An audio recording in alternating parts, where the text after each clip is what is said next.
చేయడానికి లేకపోతే నాకు చెప్పడానికి అనేటువంటి భయం, డివైన్ జడ్జ్మెంట్ ఏదో తీసుకొచ్చాడన్న విషయంలో ఆయన అనుకొని ఆయన భయపడడం జరిగింది. సో తొందరపడి భయపడిన వాడు ఆయన. అయితే మరి దూత ఏం చెప్తుంది ఇక్కడ?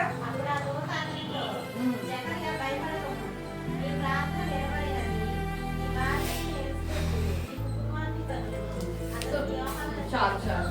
సో ఇక్కడ ఏం చెప్తున్నారు? ఎప్పుడైతే ఈయన భయపడుతున్నాడో వెంటనే ఏమన్నారు? చేస్తారు జకర్యా గారు అన్నమాట.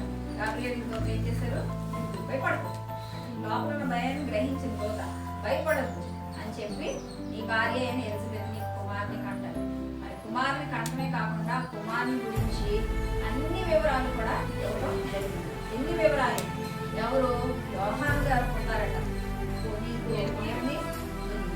ఎప్పుడైతే ఈ వార్త గాబ్రియల్ తీసుకొచ్చిందో వెంటనే ఆయన జకర్యా గారు అప్పు కోసం ఎదురు చూస్తున్నాడు, కొడుకు కోసం ఎదురు చూస్తున్నాడు. అంటే కొడుకని కాదు, బిడ్డ కోసం ఎదురు చూస్తున్నాడు. ఎప్పుడైతే బిడ్డ కోసం చూస్తున్నాడు, ఈ బిడ్డ కలుగుతుందంటే ఎలా ఉంటుంది? ఎవరైనా అర్థమైతే ఏ పని చేయమంటే ఆ పని చేస్తామేమో, అంటే మనం ఆ పరిస్థితిలో ఉంటే మనకి పిల్ల కావాలి అంటే అర్థమైనా అంతగా ఎదురు చూస్తున్నారు. అది 5 సంవత్సరాలు కాదు, 10 సంవత్సరాలు కాదు, వృద్ధాప్యం చేస్తున్నటువంటి దంపతులు అండి.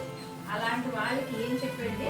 గాబ్రియల్ దూత నీకు కుమారుని ఇస్తానని ఒక ప్రవచన వాక్కుని తీసుకొచ్చేటప్పటికి ఆయన వెంటనే ఎగ్జైట్ అయ్యి ఎంతో సంతోషించి ఉప్పొంగిపోయాడంట ఆ యొక్క వార్తని. ఎవరు? జకర్యా. అంతేకాకుండా కుమారుడు గురించి ఏంటి వివరించాడు. గాబ్రియల్ దూత కుమారుని ఇస్తానని చెప్పలేదు, కుమారుని గురించి వివరణ అంత క్లియర్ గా మీకు ఉంది. 14వ వచనంలో చూస్తే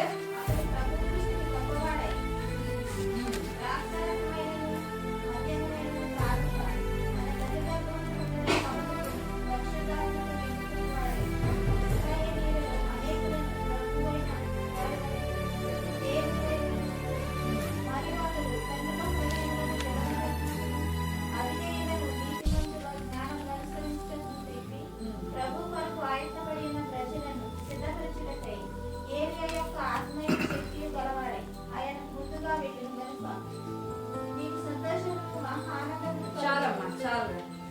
సో ఇక్కడ చూస్తే ఏంటి? మొదటిగా ఏముంది? అతడు ప్రభువు దృష్టికి గొప్పవాడంట. ఎవరు?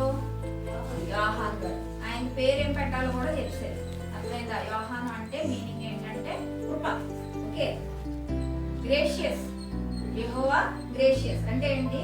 దేవుని కృప. కృప పొందాడు. ఓకే, కృపే అనే కృప, యోహానే కృప. అర్థమైందా?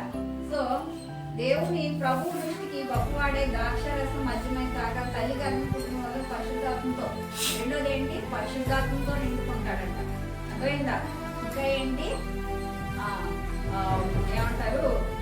నాజరేట్ ఆల్ హిజ్ లైఫ్ అంటే ఏంటి? దేవుని కోసం ప్రత్యేకింపబడిన వాడట. అర్థమైందా? అంటే పుట్టినది మొదలుకొని అంటే అప్పటి నుంచి కూడా దేవుని కోసం ప్రత్యేకింపబడే వాడు. మద్యాన్నైనా ద్రాక్ష రసాయనైనా దేనిని ముట్టుకోడు. ఇంకా ఏంటంట అసలు ముందుగా ఎందుకు యేసుక్రీస్తు గారు పుట్టింది చెప్పకూడదు? లోక గారు ఎందుకు యేసు ప్రభు ముందు పుట్టకూడదు? ఎందుకు యోహాన్ గారు వెనక పుట్టకూడదు? అంతేనా లేదా? ముందు యోహాన్ గారు ఎందుకు పుట్టాడు, తర్వాత యేసు ప్రభు గారు ఎందుకు? ఎవరైనా చెప్తారా? ఆయన మార్గాన్ని సరళం చేయడానికి వచ్చినటువంటి వ్యక్తి. లేకపోతే యేసు ప్రభు గారిని ఈ లోకాన్ని ప్రజెంట్ చేయడానికి, లేకపోతే ఇంట్రడ్యూస్ చేయడానికి ఓకే దేవుడు మొదటగా యోహాను గారిని మనకి ఈ లోకానికి పంపినట్లు మనం చూస్తున్నాం. ఓకే, ప్రభు మార్గాన్ని సరళం చేయడానికి, ఇంకా అనేకులని దేవుని వైపు తిప్పేవాడుగా ఉంటాడని ఈ ప్రవచనం ఇంకా కావాలి అంటే 400 సంవత్సరాల ముందే మలాకీ గ్రంథం 4వ అధ్యాయం ఆఖరి వచనం ఎవరైనా చదవండి. మలాకీ గ్రంథం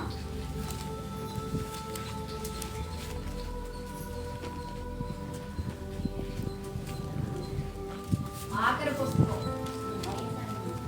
ఆఖరి వచనం 4వ అధ్యాయం ఆఖరి వచనం. నేను వచ్చి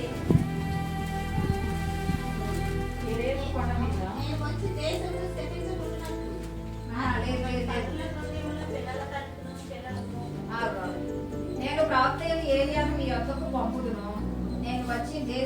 తప్పించుకున్నట్లు అతడు తండ్రుల ప్రోగేమో పిల్లల తట్టును, పిల్లల ప్రోగేమో తండ్రుల తట్టును. అక్కడ ఇక్కడ ఒకలా ఉందా లేదా? కానీ మనం ఏం చదువుకున్నప్పుడు మలాకి గ్రంథానికి మత్తయి సువార్తకి మధ్యలో ఎంత పీరియడ్ ఉందంట? 400 సంవత్సరాల సైలెంట్ పీరియడ్ ఉందంట. కానీ అంతకన్నా ముందుగానే దేవుడు యోహాను గారు పుట్టుక గురించి ఏలియా వాడిగా మనకి పరిశుద్ధ గ్రంథంలో దేవుడు రాయించాడు. అర్థమైందా? సో మొదటిగా ఆయన ఏంటి? దేవుడి కోసం ప్రతిష్ఠింపబడినవాడు. రెండవదిగా మరి పరిశుద్ధాత్మతో నింపబడినవాడు. తర్వాత మూడవదిగా మనుష్య కుమారుడుగా రానయ్యున్నటువంటి యేసుక్రీస్తు ప్రభువుని ఈ లోకానికి ప్రజెంట్ చేసేవాడుగా, ఇంట్రడ్యూస్ చేసేవాడుగా, పరిచయం చేసేవాడుగా ఉన్నాడు కనుక ఆయనకు యోహాను యొక్క జననం ముందుగా జరిగింది. అర్థమైందా? సో ఈ విధంగా చూస్తే నెక్స్ట్ మూడవదిగా మన జకరియా గారి గురించి చూస్తే ఫెయిత్లెస్ ప్రీస్ట్ అంట. ఫెయిత్లెస్ అని ఎందుకు అన్నాం అనేది ఇక్కడ ఒక చిన్న మాట. ముందు మీరు ఫస్ట్ మాటలో ఫెయిత్ఫుల్ ప్రీస్ట్ అన్నారు కదా, మరి ఇప్పుడే ఫెయిత్లెస్ ప్రీస్ట్ అని అంటున్నారు అని మీరు అడగచ్చు. ఆ ఒక్క మాట గురించి మీరు మొదటి అధ్యాయము 20వ వచనంలో మీరు చదవండి. ఏంటి ఆ అపనమ్మిక?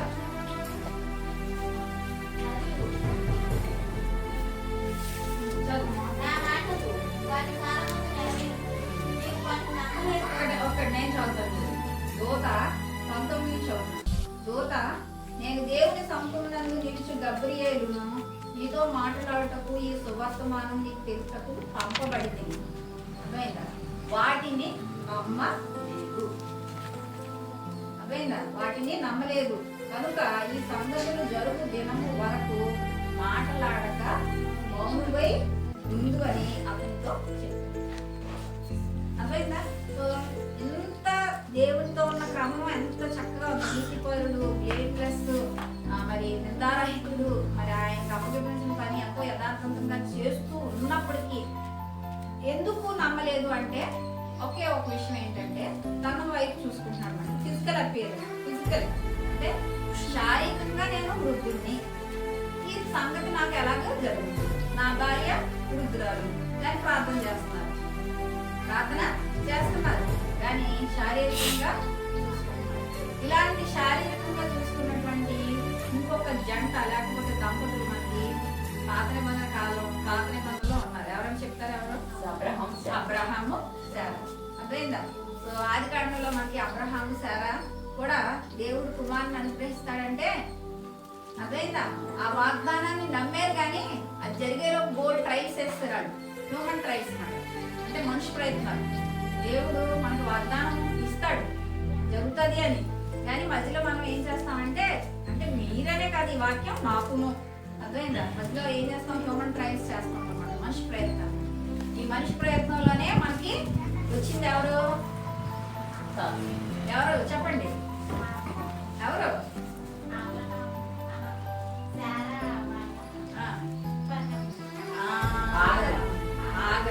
అర్థమైందా? సో ఐగుప్తు దేశంలోనికి వెళ్ళాడు, ఫ్యామిలీ ఉంటుందని కారణంలోని. అర్థమైందా? ఐగుప్తు దేశానికి వెళ్ళినప్పుడు అక్కడ కొంతకాలం నివసించినప్పుడు మేబీ అక్కడికి వెళ్ళిన తర్వాత శారా యొక్క సౌందర్యాన్ని చూసి అక్కడ ఉన్న రాజు ఏమైనా భారీగా చేపిస్తారని చెప్పి చెల్లని చెప్పారు. ఆ స్టోరీ మనకు అవ్వలేదు. మేబీ ఆ టైంలోని ఈ హాగర్ అనే ఆమె ఐగుప్తీయురాలిని, తర్వాత ఆ రాజు ఏం చేస్తాడు? కొన్ని బహుమతుల్ని ఇవన్నీ ఇచ్చేసి తన భార్యను తనకు ఇచ్చేసి ఏం చేస్తాడు? మేబీ దాసి ఇచ్చి ఉంటాడు. అందుకనే ఈ ఐగుప్తురాలు అనే ఆమె హాగరు ఇంట్లో రావడం జరిగిందని మనం తెలుసుకున్నాం. అర్థమైందా? అక్కడ అది ఏంటి? దేవుడు చేస్తాడని చెప్పినప్పటికీ కూడా ఆ యొక్క అంటే దేవుడు ప్రవచనాన్ని నెరవేర్చాలంటే తన కాలం వచ్చే వరకు నెరవేర్చడం. దేవుడు ఎప్పుడు కూడా ఆన్ టైం. అర్థమైందా? అంటే సమయానికే జరుగుతుంది. కానాన్ ఇందులో కూడా దేవుడు అన్నాడు నా సమయంగా రాలేదంట. అదే రీతిగా ఆ సమయానికి వచ్చినప్పుడే జరుగుతుంది. ఈ లోపు మానవ ప్రయత్నం జరగడం వల్ల హాగర్ నుంచి ఇష్మాయేలు సంతతే ఇప్పుడు ఇశ్రాయేల్ సంతతికి ఎప్పటి వరకు కూడా విరోధంగా ఈ రెండింటి నేషన్స్, ఆ 12 నేషన్స్, ఇష్మాయేల్ దగ్గర నుంచి వచ్చిన 12 దేశాలు అర్థమైందా? ఇశ్రాయేల్ దేశానికి ఎప్పటికీ వైరమే. ఇస్సాకు సంతానికి ఇస్మాయిలు సంతానం. అర్థమైందా? అక్కడ ఎందుకు ఒక్క మనిషి తప్పు, ఒక్క మనిషి తప్పు ఏంటి?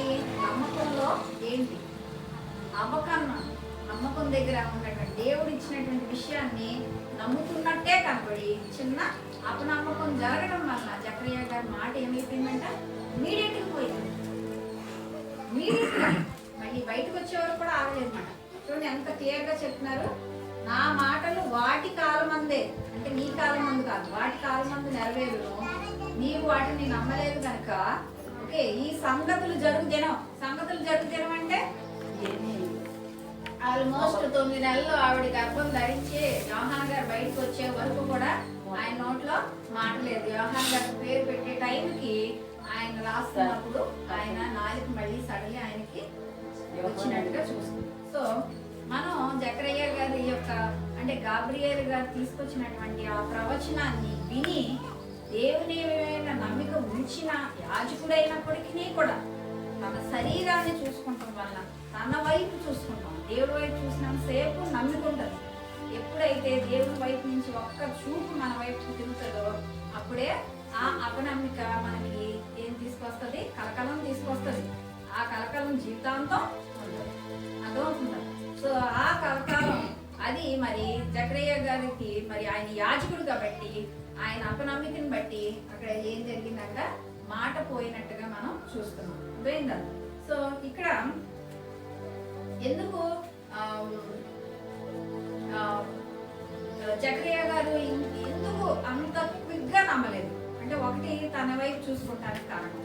రెండోది ఏంటంటే ఇంకా ఏమైనా అంటే దీనికి ప్రూఫ్, దీనికి ఇంకేమైనా ఆధారాలు ఇంకేదన్నా బయటకు వస్తాయేమో, ఓకే అప్పుడు దీన్ని కన్ఫర్మ్ చేసుకుందాం అన్నట్టుగా ఎదురు చూసినటువంటి వ్యక్తిగా మనం దీన్ని చూస్తున్నాం. సో మెయిన్గా ఆయన చేసినటువంటి పని ఏంటంటే తన శరీరాన్ని జ్ఞాపకం చేసుకొని శరీరంలో నేను వృద్ధుడే, నా భార్య వృద్ధురాలే, నాకు ఇలా బిడ్డ అలాగే అంటే ఈ బర్త్ అనేది అంటే ఆ జన్మ అనేది అసాధ్యం అనేది తన మనసులో తను అనుకోవడం వల్ల దాని యొక్క ప్రవచన నెరవేరుని చిన్నగా మరి మనసులో సంకించడం వల్ల వెంటనే అతని మాట పోయినట్టుగా మనం చూస్తున్నాం. ఇదే విషయాన్ని మనం అబ్రహాంలో అంటే ఏంటంటే మన యొక్క దేవుడు ఆల్మైటీ గాడ్. ఆల్మైటీ అంటే ఆల్ పవర్ఫుల్, అన్ని విధాలను.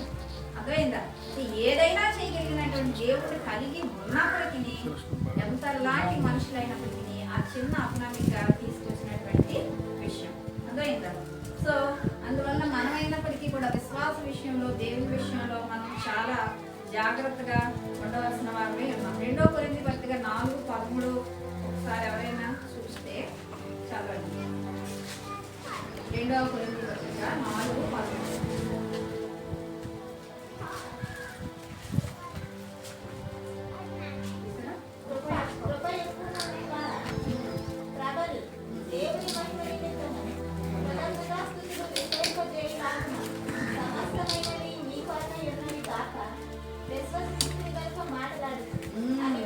చాలు 14 వచనంలో ఏముంది?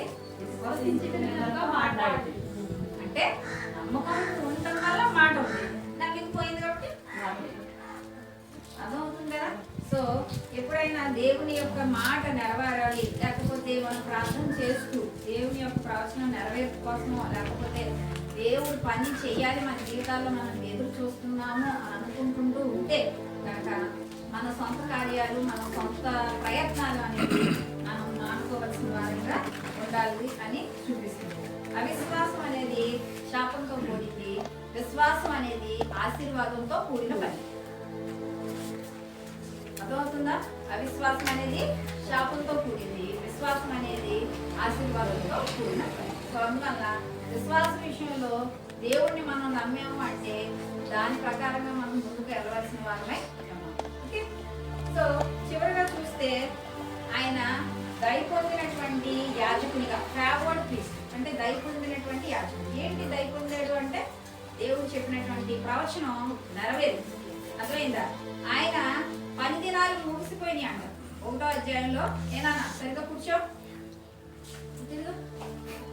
జకరియా గారు 10 దినాలు ముగించుకొని ఆయన ఇంటికి వెళ్ళాడట. అంటే ఆలయం ఒక చోట, ఆయన ఇల్లు ఒక చోట. అర్థమైందా? ఆలయంలో పనిచేసినంత కాలం ఆలయంలోనే ఉన్నాడు. ఎప్పుడైతే ఆయన ఉద్యోగం ఆ యొక్క పని కంప్లీట్ అయిందో వెంటనే ఇంటికి వెళ్ళాడు.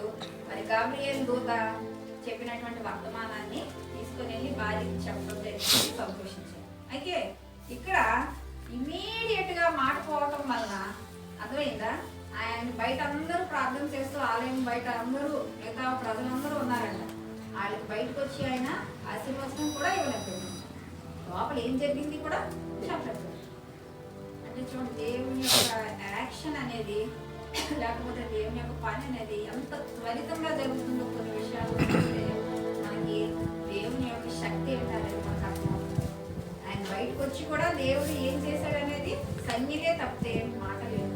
బయటకు వచ్చి ఆశీర్వచనం ఇద్దామన్నా కూడా ఫైనల్ బెనిఫిషన్ కూడా ఆయన ఇవ్వలేకపోయాడు. అలాంటి భయంకరమైనటువంటి పరిస్థితి ఎప్పటి వరకు కొనసాగింది అంటే 9 నెలలు మోసి ఆ బిడ్డ తీసుకొచ్చే వరకు కూడా ఆ పరిస్థితి అనేది రానట్టుగా మనం చూస్తున్నాం.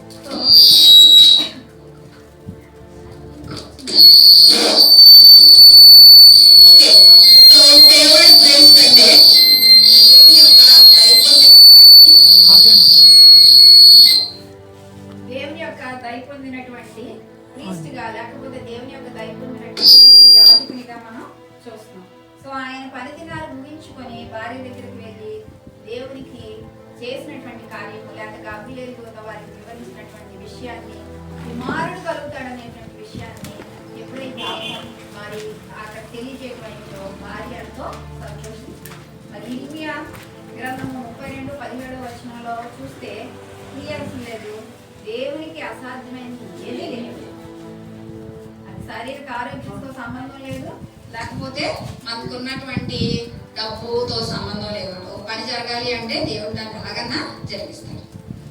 అర్థమైందా? సో మనం కూడా మన ఇళ్లలో దేనికోసం ఎదురు చూస్తున్నాం మనకైతే తెలియదు. కానీ మరి దేవుని విషయంలో చూస్తే కనుక దేవునికి అసాధ్యమైనది ఏదీ లేదు. అంటే ఏమాత్రం చిన్న అభినమ్మకున్న దేవుని యొక్క నెరవేర్పు అనేది వెనకెళ్తుందని మనం గమనించగలం. మరి రెండవదిగా చూస్తే యేసుక్రీస్తు గారి జన్మం గురించి మనం చూస్తే మరియ చూపించిందంట విశ్వాసం చూపించిందంట. మరి ఏం చూపించింది? విశ్వాసం చూపించింది. మరి ఆ టైంలోని మరి యోహాను గారు పుట్టే సమయంలోనేమో దినాలేమో చీకటి దినాల్లో ఉన్నాయి. 400 సంవత్సరాలు దేవుని యొక్క వాక్కు లేకుండా ఉంది. కానీ యేసుక్రీస్తు జన్మదినానికి వచ్చేటప్పటికి లేకపోతే ఆ వార్త వచ్చేటప్పటికి ఆల్రెడీ దేవుని యొక్క వాక్కు జకర్యాదే వినటం జరిగింది కదా.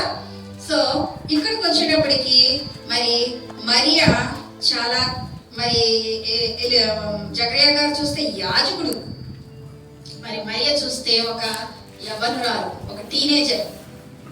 అర్థమైందా? మరి ఆ దినాల్లో చూస్తే కనుక ఆమె మరి ఒక కామన్ లేడీ, ఒక కామన్ సర్వెంట్ లేక ఒక సేవకురాలు, ఒక కామన్ లేడీగా మనం చూస్తాం. సో ఆమె ఎలా రిసీవ్ చేసుకుంది? ఆమె యొక్క స్పందన ఏంటంటే విశ్వాసంతో కూడినటువంటి స్పందన.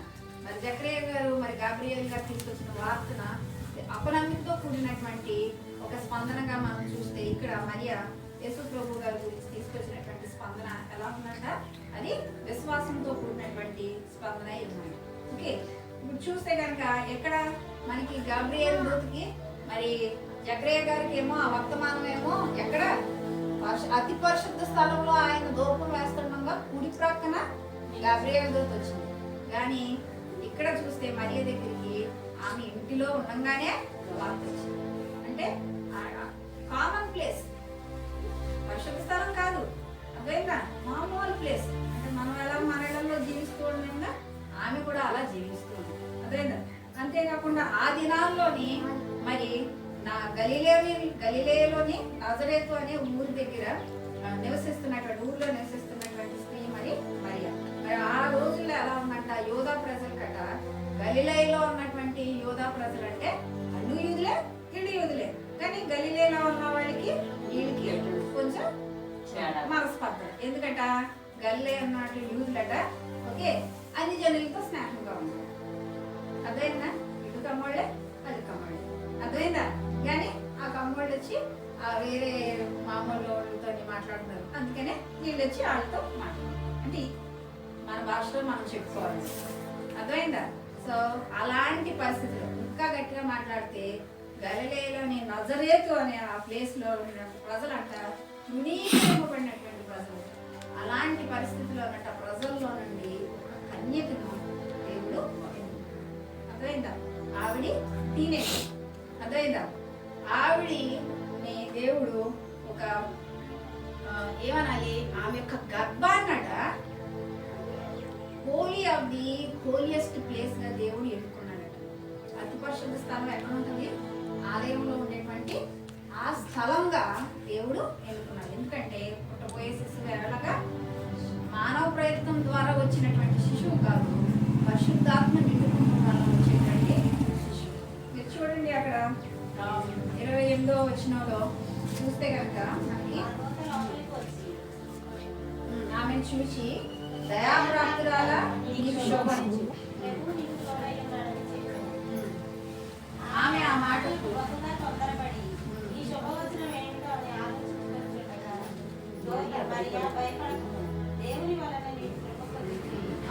ఇక్కడికి ఆగుదాం. ఓకే, సో గాబ్రియేలు దూత మరియమ్మ ఉన్నటువంటి గలిలయలోని నజరేతు అనే ఊరు దగ్గరికి వెళ్ళి ఆమె గృహంలో ఆమె ఉన్న స్థలంలోకి వెళ్ళినప్పుడు ఆమె యొక్క స్పందన ఎలా ఉందంట? ఫస్ట్ థింగ్ ఏంటంటే ఆవిడ ఆశ్చర్యపడిందంట. మరియ యొక్క ఆశ్చర్యం అంటే మేరీ సర్ప్రైజ్. అర్థమైందా? ఏంటి, ఎవరైనా దేవత వచ్చి మీ గ్రీటింగ్స్ చెప్తుంటే మీరు ఎలా ఫీల్ అవుతారు? జగన్ వచ్చి మిమ్మల్ని అమ్మ బాగున్నా అంటే ఎలా ఫీల్ అవుతారు?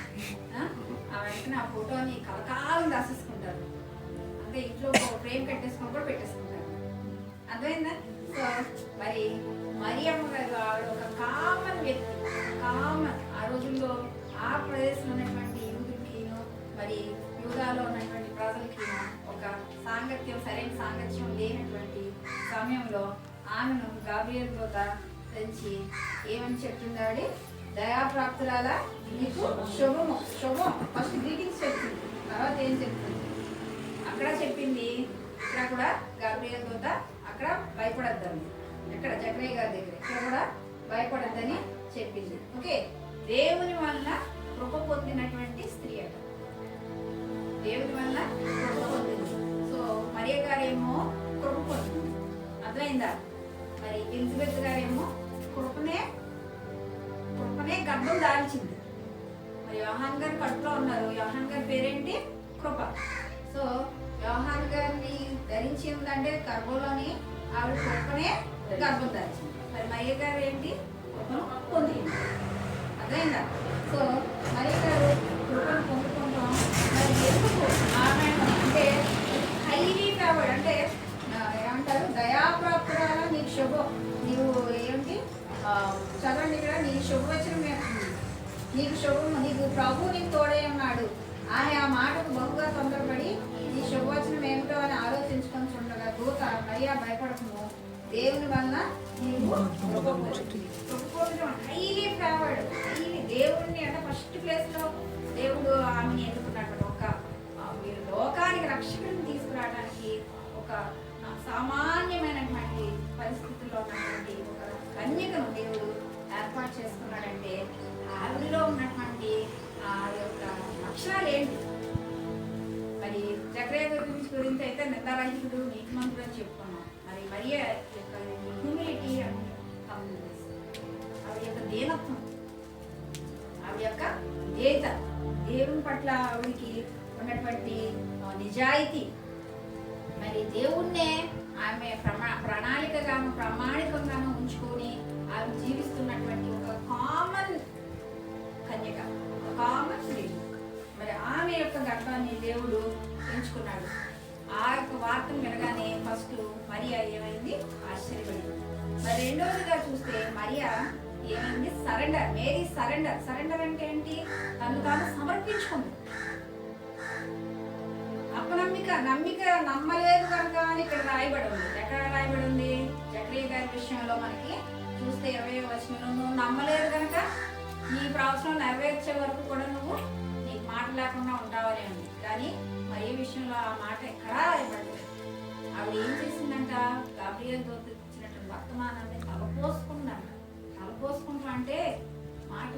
దాన్ని మెమరైజ్ చేసుకుంటూ ఉంటాము, గుర్తు తెచ్చుకొని దాని విషయంలో, దాని నెరవేర్పు విషయంలో ఎంతో దేవుని విషయంలో ఆమె సహకరిస్తూ ఉన్నటువంటి వ్యక్తిగా చూస్తున్నాను. అది జరుగుతుందని ఆవిడ నమ్మింది, కానీ ఎలా జరుగుతుంది, ఇది నాకు ఎలా జరుగును అని అంటే అప్పుడు దేవుడు ఏం చెప్పాడు, పరిశుద్ధాత్మ వలన నువ్వు గర్భం ధరించావు. అర్థమైందా? అయితే మరియ పరిస్థితి అప్పటికి ఎలా ఉంది, యోసేపు గారితో ప్రదానం చేయబడి ఉంది. అయితే యోసేపు గారితో ప్రదానం చేయబడితే ఆ రోజుల్లోనంట అంటే ఎంగేజ్మెంట్, ప్రధానం అంటే ఎంగేజ్మెంట్ అంత తెలుసు కదా, పెళ్లి ముందు ఎంగేజ్మెంట్ అంటే రింగులు పెట్టుకుంటాం. మరి మరి ఈ మధ్యకాలంలో పెళ్లి అయ్యే లోపు వీళ్ళిద్దరి మధ్య తేడాలు వస్తే ఏమవుతారు? అర్థమైందా? కానీ ఆ రోజుల్లోనంట ఒకసారి ప్రదానం చేయబడితే they are considered as wife and husband. అర్థమైందా? ప్రదానం చేయబడితే వాళ్ళు భార్య భర్తలే, కానీ వాళ్ళిద్దరు విడిపోతే వాళ్ళు విడాకులే తీసుకోవాలి. అర్థమైందా? కానీ దేవుడు పరిశుద్ధాత్మ వలన మరియ గారికి మరి యేసుక్రీస్తు జన్మం గురించి పరిశుద్ధాత్మ గర్భం ధరిస్తావు అని చెప్పినప్పుడు యోసేపు గారు స్పందన మనం చూసామంటే ఏమైంది, ఆయన లీగల్లీ నాట్ హస్బెండ్. లీగల్లీ అంటే ఏంటి, ఇప్పుడు మనం లీగల్గా హస్బెండ్, లీగల్గా హస్బెండ్ అంటే ఏమన్నది, చట్టబద్ధంగా యేసు ప్రభు గారికి తండ్రి, కానీ దైవపరంగా చూస్తే ఆయన పరిశుద్ధాత్మ వలన గర్భం ధరించబడింది. కాబట్టి ఈయన పుట్టబోయే బిడ్డ ఎలాంటి బిడ్డ అంటే పరిశుద్ధమైన బిడ్డ. ఎలాంటి బిడ్డ అని రాయబడింది, పరిశుద్ధమైన బిడ్డ. ఓకే, సో పరిశుద్ధాత్మ అనేది, పరిశుద్ధాత్మ కార్యం ఎలా జరుగుతుందని మరి ఏమంటారంటే, ఎలా చెప్తున్నారు, అది పరిశుద్ధాత్మ వల్ల నువ్వు గర్భం ధరిస్తావు. అది ఏమంటారు, ఏమన్నారు ఇంకా, పుట్టబోయే బిడ్డలో ఏ రకమైనటువంటి పాపం లేని బిడ్డ. ఓకే, సో పరిశుద్ధుడు. తర్వాత దేవుడు మరియ గర్భాన్ని ఎంచుకున్నాడు అంటే ఆమె యొక్క దీనత్వం, ఆమె యొక్క మరి విధేయత, లేకపోతే దేవుని పట్ల ఉన్నటువంటి ఆ యొక్క గొప్ప నిరీక్షణ, మరి కన్యక అయినప్పటికీ ఆమెను ఎన్నుకొని మరి ఆమె గర్భాన్ని మరి ఆలయంలో హోలియెస్ట్ ప్లేస్, అతి పరిశుద్ధ స్థలాన్ని మనం ఎంత గౌరవిస్తాము, అలాంటి పరిశుద్ధ స్థలంగా దేవుడు ఆమె గర్భాన్ని ఎంచి ఈ పరిశుద్ధాత్మ ద్వారా గర్భం ధరించడానికి దేవుడు ప్రణాళికలోకి మరియమ్మని తీసుకొచ్చాడు. అదవుతుందా? సో ఇక్కడ మనం చూస్తే కనుక ఇదే రీతిగా దేవుడు మరి యొక్క స్పందన అంటే తను తాను తగ్గించుకున్నాడు. మరియ అర్థమైందా? దేవునికి అప్పగించుకున్నాడు అంటే ఈ యొక్క ప్రవచనం నెరవేర్పయ్యే వరకు కూడా దేవుని పట్ల విధేయత కలిగి, దేవుని పట్ల ప్రవచన ఏమంటారు, దేవునికి అప్పగించుకొని, అది మరి దేవుని యొక్క కృప పొందిన స్త్రీగా, మరి దేవుని పట్ల నమ్మిక కలిగినటువంటి స్త్రీగా, ఆమె దేవుని యొక్క చిత్తాన్ని నెరవేర్చేటువంటి స్త్రీగా మనం ఇక్కడ రాయబడింది. అర్థమైందా? సో మరియ ఈ లోకానికి రక్షకుడుగా ఇవ్వటానికి మనకి ఎన్నుకోబడినటువంటి వ్యక్తి. అర్థమైందా? మనం తేడా చూస్తే కనుక మనం చాలా క్లియర్గా చెప్పచ్చు. అక్కడ చూస్తే ఆయన ముసలి మనిషి, ఓల్డ్, ఎవరు, జకరయ్య గారు. ఇక్కడ చూస్తే యవ్వనురాలు, ప్రదానం చేయబడింది కానీ పెరుబడిని ఎరుగని స్త్రీ. అర్థమైందా? ఆయన వృత్తి చూస్తే ప్రీస్ట్, ఈవిడ చూస్తే ఈవిడేంటి, ఒక దావీదు గోత్రానికి వచ్చినటువంటి ఒక కామన్ స్త్రీ. అక్కడ గాబ్రియల్ దూత దర్శించినప్పుడు ఆలయంలో దర్శించారు, ఇక్కడ గాబ్రియల్ దూత దర్శించినప్పుడు కామన్ ప్లేస్, ఇంటిలో దర్శించారు. అర్థమైందా? మరి అక్కడ చూస్తే కనుక యెరూషలేము, ఇక్కడ చూస్తే గలిలయలోని నజరేతు అనేటువంటి స్థలంలో. మరి ఆ యొక్క ప్రవచనం దగ్గర మరి జకరియా యొక్క స్పందన ఎలా ఉందంటే, అపనమ్మకతో కూడటం వలన ఆయన యొక్క మాట ఆ దినము పోగొట్టుకున్న వాడిగా మనం చూసాం. మరి ఇక్కడ చూస్తే కనుక మరియ గాబ్రియల్ గారి ప్రవచనం విన్న వెంటనే నమ్మినటువంటి స్త్రీగా, మరి దేవుని యొక్క ప్రణాళికను నెరవేర్చడంలో సహకరించినటువంటి వ్యక్తిగా, మరి ఆ దినాల్లో మరి ఎలా ఉంటుంది, మరి ప్రదానం చేయబడి ముందుగానే ఇంకా పెళ్ళవకుండా అందరికీ తెలుస్తుంది కదా, చిన్న ఊరది అందరికీ తెలుసు.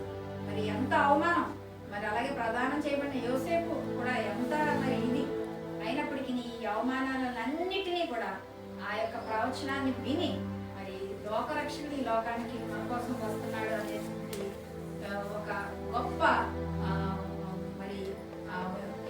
అదృష్టం అనాలా మరి లేకపోతే ఏమైనా గొప్ప భాగ్యంగా తను ఎంచుకొని తన యొక్క ప్రతిస్పందనని తెలియజేసినటువంటి వ్యక్తిగా మనం చూస్తాం. ఓకే, సో ఇది ఇంకా చూస్తే కనుక మనకి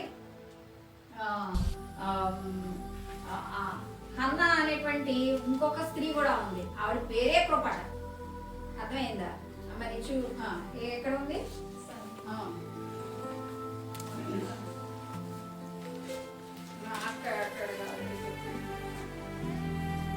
ఇక్కడ 2వ అధ్యాయము 36వ వచనంలో చూస్తే కనుక చూడండి. మరియు ఆషేర్ గోత్రికురాలను పనూయేలు కుమార్తెయు నైనా అన్న అను ఒక ప్రవక్తి ఉండేను. ఆమె కన్యతో మొదలుకొని 7 ఏళ్ళు పెనుమితో సంసారం చేసి బహుకాలం గడిచినదై 84 సంవత్సరంలో విధవరాలై ఉండి దేవాలయం విడుక ఉపవాస ప్రార్థనతో రేయింబకళ్ళు సేవ చేస్తున్నాం. అదేందా? సో మొదటి స్త్రీ ఎలిజబెత్ గర్భంలోనే అర్థమైందా? 2వ స్త్రీ ఎవరు? మరి ఆవిడ ఒక పొందుకోకుండా.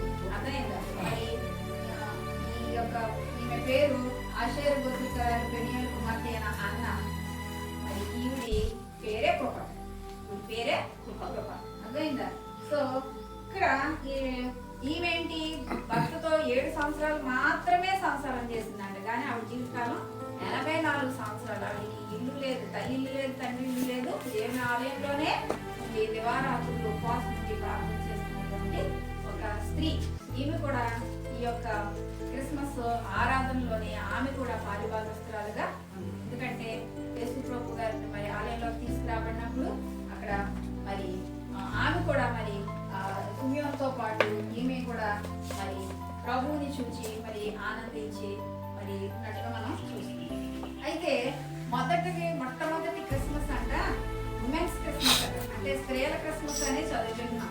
ఎందుకు స్త్రీల క్రిస్మస్ మొదటి క్రిస్మస్? మన దాంట్లో ఎక్కువగా ఆడవాళ్ళమే ఉన్నాం. ఎక్కువ మాట్లాడితే మొబైల్ సంఖ్య రేషియో చాలా తక్కువ.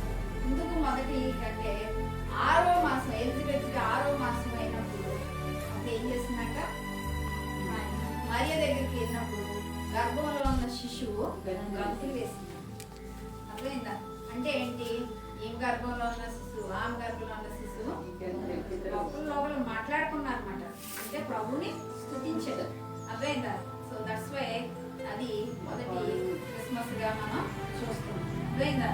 సో ఈ విధంగా చూస్తే కనుక ఈ 2 జన్మాలు, విలువైనటువంటి జన్మాలు ఎందుకు ముందుగా మరి యోహాన్ గారి జన్మం జరగడం జరిగింది అంటే దేవుని యొక్క మార్గాన్ని సరళం చేయడానికి. అర్థమైందా? అరణ్యంలో ఒక రోదన వినబడుతుందంట. దేవుని శబ్దం యోహాన్ సువార్తలో ఉంది చూడండి. ఒక ఎన్ని రోజులు వస్తుంది క్రిస్మస్? ఇంకా 15 రోజుల్లో Christmas. So pre Christmas story అంటే అసలు ఇంకా జన్మం జరగక ముందు క్రీస్తు జననం గురించి జరిగినటువంటి విషయాలు, అందులో ఉన్నటువంటి ఒక సారాంశం ఏంటి, లేకపోతే ఏ విధంగా దాన్ని వర్ణించబడింది అనేది నాకు తెలిసింది, నాకు దేవుడు ఇచ్చింది మాత్రమే నేను చెప్పడానికి ప్రయత్నిస్తాను. అయితే లూకాసు వార్త ఎవరైనా ఒకసారి తీసి చదవండి. వాక్యం వెనక ముందు మనం చదువుకుంటే దాని గురించి అర్థమవుతుంది. 1వ అధ్యాయం 5 నుంచి 38 వరకు.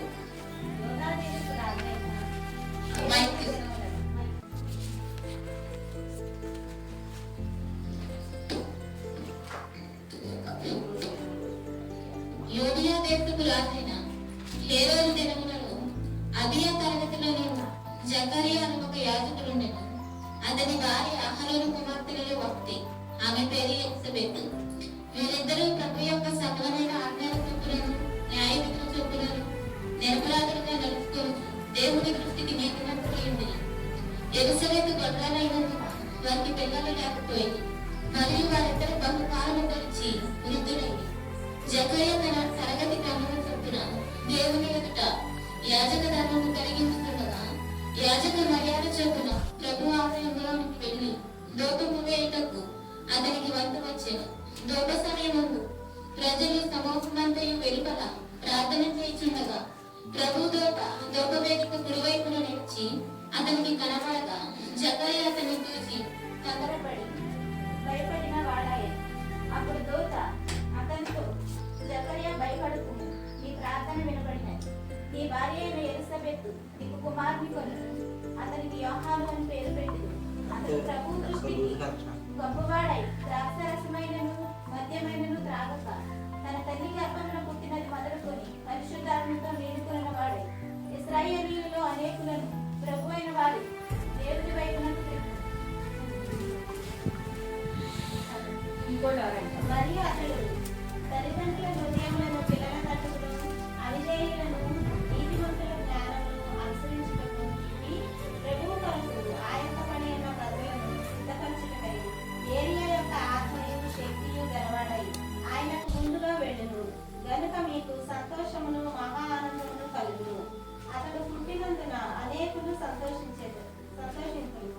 జకర్యా, ఇది నాకు ఎలాగ తెలియను, నేను ముసలివాడను, నా భార్యయు బహుకాలము గడిచినదని ఆ దూతతో చెప్పగా, దూత, నేను దేవుని సముఖమందు నిలిచి గాబ్రియేలును నీతో మాట్లాడుటకును ఈ వర్తమానం నీకు తెలుపుటకును పంపబడితిని. మరియు నా మాటలు వాటి కాలమందు నెరవేరును. నీవు వాటిని నమ్మలేదు కనుక ఈ సంగతులు తెలుపు దినము వరకు నీవు మాట్లాడక మౌనమై ఉండువని అతనితో చెప్పాను. ప్రజలు జకర్యా కొరకు కనిపెట్టుచున్నది. ఆలయం నందు అతడు ఆలస్యం చేసినందుకు ఆశ్చర్యపడి అతడు వెలుగునికి వచ్చినప్పుడు వారితో మాట్లాడలేకపోయినందున ఆలస్యమునందు అతనికి దర్శనం కలిగినదని వారు గ్రహించింది. అప్పుడు అతడు వారికి సంధ్యలు చేయించు భోగవాడై ఉండెను. అతడు సేవ చేయ దినములు సంపూర్ణమైనప్పుడు తన ఇంటికి వెళ్ళను. ఆ దినములైన పిమ్మట అతని భార్య ఎలిజబెత్ గర్భవతివై మనుషులలో నాకుండిన అవమానమును తీసివేయుటకు నన్ను కటాక్షించిన దినములలో ప్రభువు ఈలాగున చేసుకొని 5 నెలలు ఇతరుల కంట పడకుండెను. 6వ నెలలో గాబ్రియేలు దేవదూత గలిలయలోని నజరేతు దావీదు వంశస్థుడైన యోసేపు ఒక పురుషునికి ప్రదానం చేయబడిన కన్యక యొద్దకు దేవుని చేత పంపబడెను. ఆ కన్యక పేరు మరియా. ఆ దూత లోపలికి వచ్చి ఆమెను చూచి, దయాప్రాప్తురాలా, నీకు శుభము, ప్రభువు నీకు తోడై ఉన్నాడని చెప్పింది. ఆమె ఆ మాటకు బహుగా సందర్భపడి ఈ శుభవచనం ఏమిటో అని ఆలోచించుకొనిచుండగా దూత, మరియా భయపడకుము, దేవుని వలన నీవు పొందుకొందితి. ఇదిగో నీవు గర్భము ధరించి కుమారుని కని ఆయనకు యేసు అని పేరు పెట్టు. ఆయన గొప్పవాడై సర్వోన్నతుని కుమారుడు అనబడును. ప్రభు అయిన దేవుడు ఆయన తండ్రి అయిన దావీదు సింహాసనమును ఆయనకు ఇచ్చును. ఆయన యాకోబు వంశస్థులకు యుగయుగములు ఏలును. ఆయన రాజ్యము అంతర్యంగా యుగునని ఆమెతో చెప్పాను. అందుకు మరియా, నేను పురుషుని ఎదుగుతానని ఇది ఎలాగూ జరుగునని దూతతో అనగా, దూత, పరిశుద్ధాత్మ నీ మీదకు వచ్చును, సర్వోన్నతుని శక్తి నిన్ను కమ్ముకొనును. కనుక పుట్టబోవు శిశువు పరిశుద్ధుడై దేవుని కుమారుడు అనబడును. మరియు నీ బంధువురాలు ఎలిజబెత్ కూడా తన వృద్ధాప్యమందు ఒక కుమారుని గర్భము ధరించుకున్నది. వడ్రాలనబడిన ఆమెకు 6వ మాసము దేవుడు చెప్పిన ఏ మాట అయినను నిరర్థకము కానేరదని ఆమెతో చెప్పాను. అందుకు మరియా, ఇదిగో ప్రభువు దాసురాలు, నీ మాట చొప్పున నాకు జరుగును కాక అనెను. అంతటా దూత ఆమె యొద్ద నుండి వెళ్ళెను. ప్రార్థన చేసుకొని వాక్యాన్ని ఆలోచించుకున్నాం. ప్రస్తుతమైన కాబట్టి ఈ రాత్రి మనకి స్తోత్రం చెల్లించుకుంటున్నాను. మమ్మల్ని రాష్ట్రపతి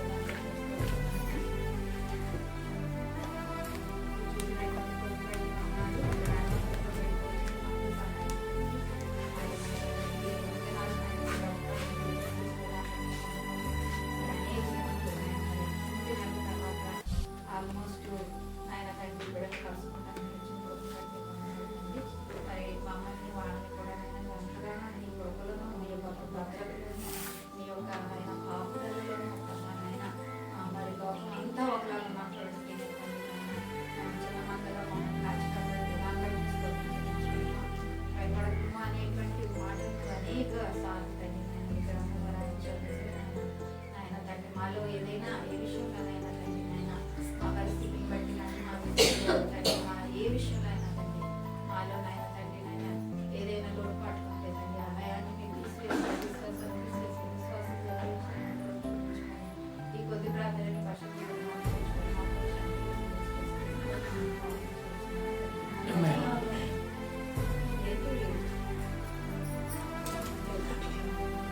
లూజ్ వస్తుందమ్మా కరెంటు. వైరింగ్ కట్ అయింది లోన అక్కడక్కడ, అందుకని కట్ అవుతుంది.